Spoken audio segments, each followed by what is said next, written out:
Hi, my name is Hal Turner, and up until July 30th of this year, I hosted one of the most controversial radio shows anywhere on planet Earth through my website, halturnershow.com.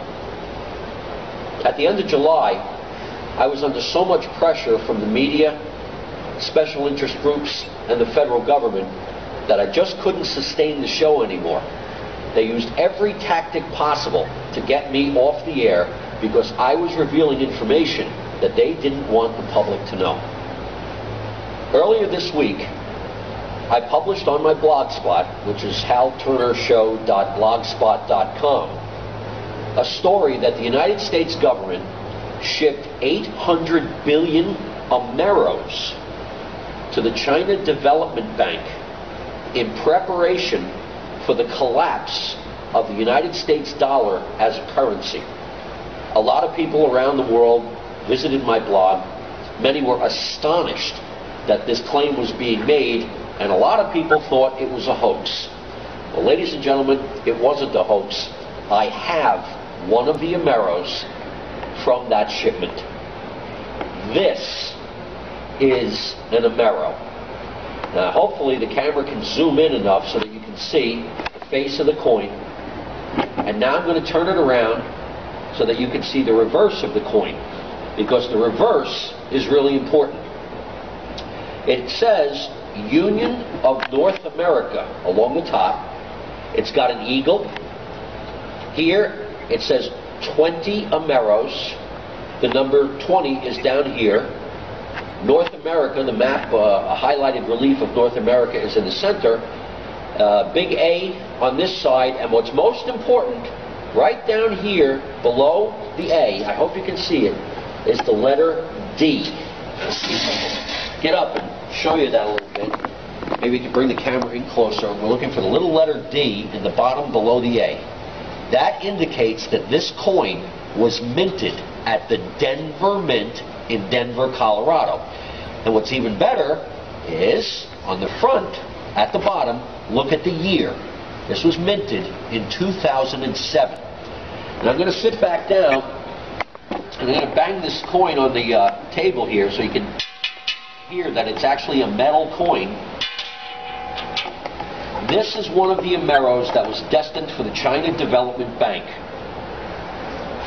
And the reason this Amero currency has been shipped to China is because China presently holds about $2.5 trillion, with a T, $2.5 trillion in U.S. cash, thanks to our trade imbalance with China.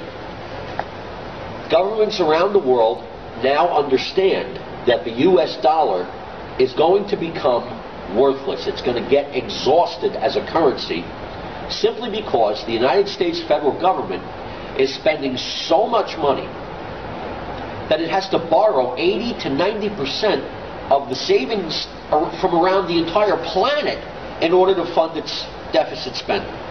Governments around the world know that this cannot continue, and that probably within 6 months, I'd say, maybe by February of 2009, the United States dollar as a currency is going to collapse. In anticipation of that, the government of the United States has begun making a new currency, the Amero. They plan on merging the United States with Canada and Mexico.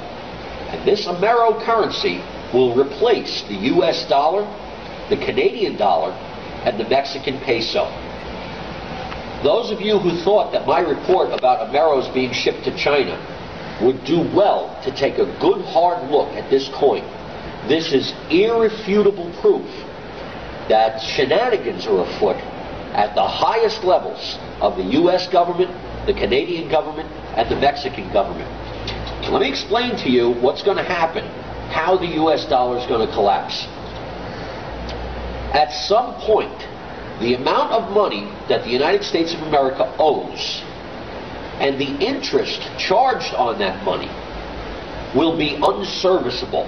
We will reach a point where there won't be enough money in the entire federal budget to just pay the interest on the money we've borrowed.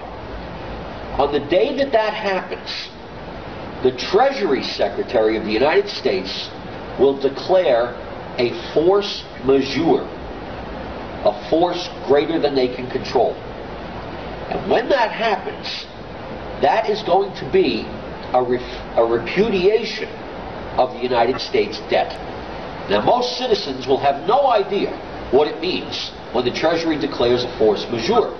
But all the bankers are going to know, and the stock markets are going to know, and everybody around the world is going to try to dump their U.S. dollars. Within a matter of days, the U.S. dollar is going to be worthless because nobody around the world wants it. And when that happens, the Treasury Secretary will then demonetize the dollar. And what that means is that the dollar will no longer be money. So any of us that have any assets in dollars, savings accounts, checking accounts, IRAs, 401ks, other types of pension plans, stocks, bonds, mutual funds, anything that's denominated in dollars will no longer be money. And a whole bunch of us will be instantly destitute, broke, busted.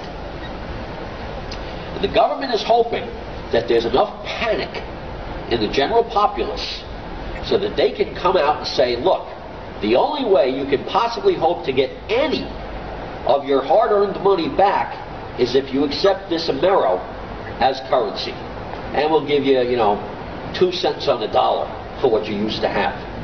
Ladies and gentlemen, what we have in the works here is the most elaborate robbery, the biggest incident of looting in the history of the world.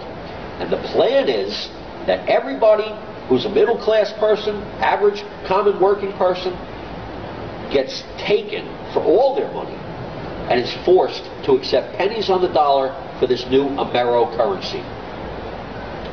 They're bringing army units home from Iraq in case civil unrest breaks out, and it will, rightfully so. But I'm telling you this because I want you to know what the government's planning. They may have destroyed my radio career, but they haven't been able to shut me up. The only way you can protect yourself from this is to have quantities of gold and silver bullion. And I'm not talking about big quantities, just, get what you can afford. But more importantly, open foreign bank accounts. Wire as much money in US dollars as you can over to those foreign accounts and tell the foreign banks that you want the US dollars converted to their currency. So instead of US dollars, maybe you'll have British pounds, or maybe you'll have Swiss francs or French francs. I wouldn't advise going into the euro because the euro is not backed by anything and is not backed by anyone. So it is also susceptible to this type of currency crash. Do the best you can to protect your assets, to protect your family, because God knows the money changers that Jesus Christ threw out of the temple 2,000 years ago, well, their descendants are still around.